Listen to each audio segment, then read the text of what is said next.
Welcome. In this video, I will show you how to enable or disable notifications on your JVC Smart TV.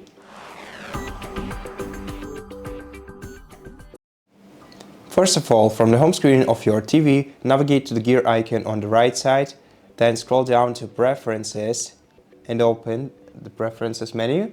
Now in this menu, we're gonna have to scroll down to Notification Settings. Now here we'll be able to disable Do Not Interrupt mode. By switching it on, you'll basically prevent all the applications on your TV from sending you any kinds of notifications.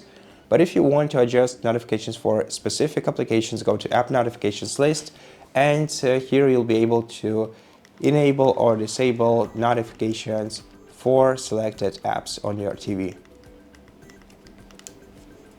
And that's how you do it. Thank you for watching this video. If you liked it, please consider subscribing to our channel, leave us a like in the comment below, and I'll see you in the next one.